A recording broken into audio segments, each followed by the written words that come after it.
I was spending the morning cleaning graves in Parsons Cemetery, and while I was cleaning, my mom was looking around. She just happened to find a really old looking grave that was hidden behind a giant brush pile. I would have never looked behind this brush pile and found this grave, so I'm glad she did. When I went to clean it, I could only read his name was Perry White, but I did guess this was one of the older graves in the cemetery. After cleaning his grave, I went to find a grave to do more research on him, but nobody had made a memorial page for him.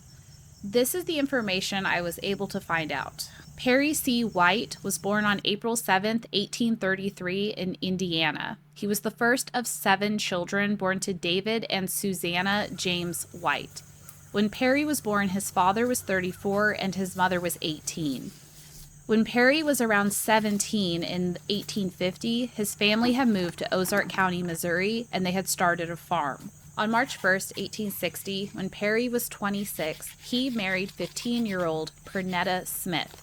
Perry and Pernetta would have 5 children together, 2 girls and 3 boys: Sarah, William, Eliza, Joseph, and John. Perry and Pernetta stayed in Ozark County and started their own farm.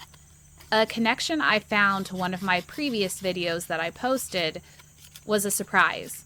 Their daughter, Eliza White Wheat, was the mother of Golden Wheat. I cleaned Golden Wheat's grave in Yates Cemetery, and it was one of my first videos I posted. I remember picking her grave because of her unique name, and I noticed she was a child and she was buried by herself. Perry passed away on August 14th, 1877, at the age of 44. His family buried him in Parsons Cemetery in Ozark County, Missouri. Perry's grave is the second oldest marker in the cemetery. Elizabeth Parsons has the oldest marker, buried in 1871. 3 years after Perry passed away, Pernetta was still living in Ozark County with their children, and her mother, Rebecca, had moved in with her. 4 years after losing Perry in 1881, when Pernetta was 37, she married 38-year-old Elias Dobbs. Elias had lost his wife the previous year, and he had 9 children from his first marriage.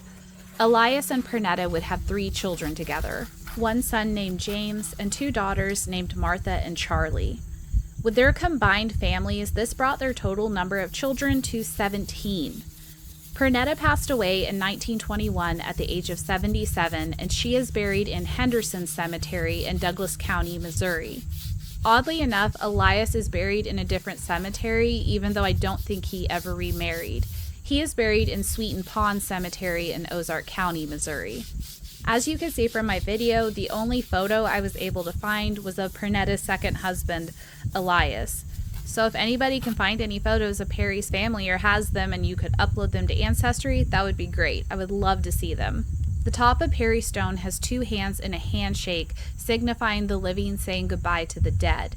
I was fascinated because this was the most detailed handshake carving I've seen on a grave in my area.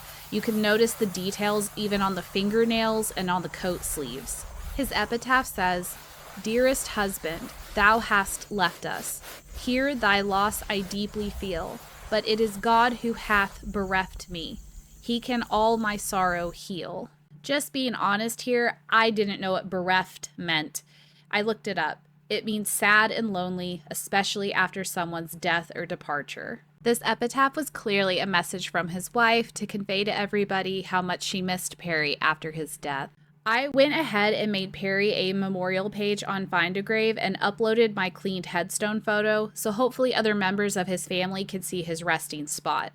I also requested to link his page with Pernetta's and some of his children, so hopefully those get approved. I was also surprised to see that I am related to Perry. My family tree showed that Perry is my 10th cousin, 6 times removed. Thank you for watching. Rest in peace, Perry.